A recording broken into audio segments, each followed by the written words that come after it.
How do I know if filming a public confrontation is my civic duty or just click rapid voyeurism? Don't ask why, but for a few years my brother-in-law and I had a tradition of watching Werner Herzog's Grizzly Man to round out our Thanksgiving night.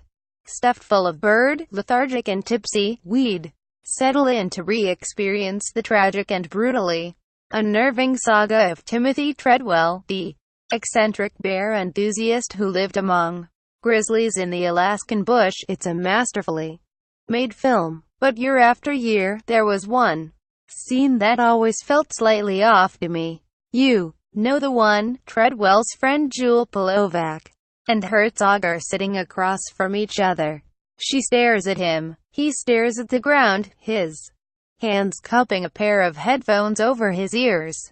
She's letting Herzog listen to an audio recording of the bear attack that ultimately killed Treadwell and his girlfriend. Apparently, Treadwell didn't have time to remove the lens cap on his video camera, so there's only sound. Soon, Herzog puts one hand over his face, asks Polovac to turn the tape off, and removes the headphones. Polovac, looking at him, suddenly begins to weep. Jewel, Herzog says, in his signature, solemn growl, you must never listen to this. And Jewel, with a strange gravitas, like a woman taking a vow before an audience, which literally, she is, tells him, I know, Werner.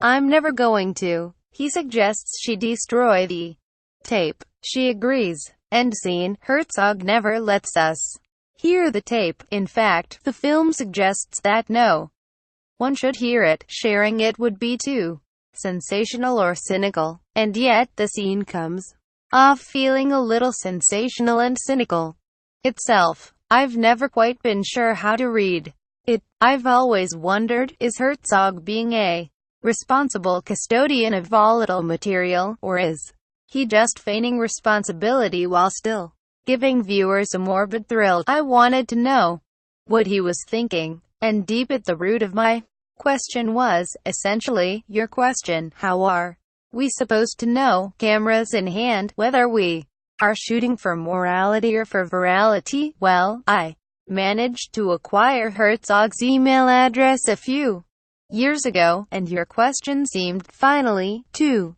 offer me a justification for writing him. So I did. I wanted to go that extra mile for you, to help you sort out your problem.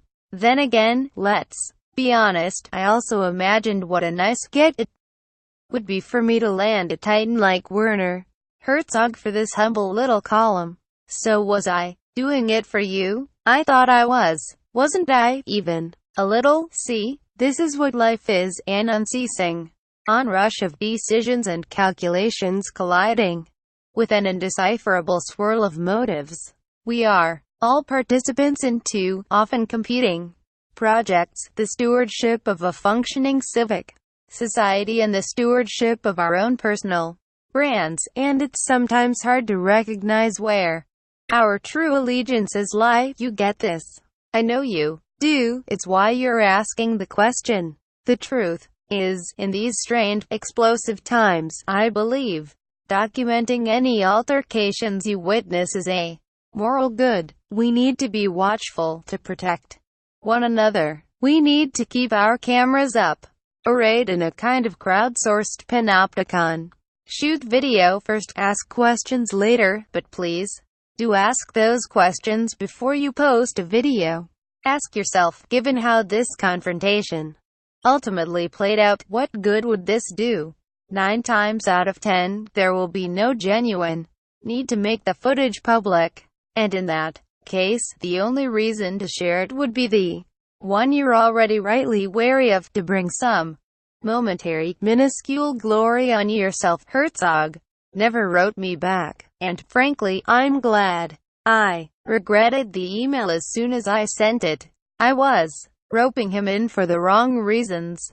I imagined him recognizing this instantly and growling at my name in his inbox. John, you must never email me again. Well, I know, Werner. I'm never going to.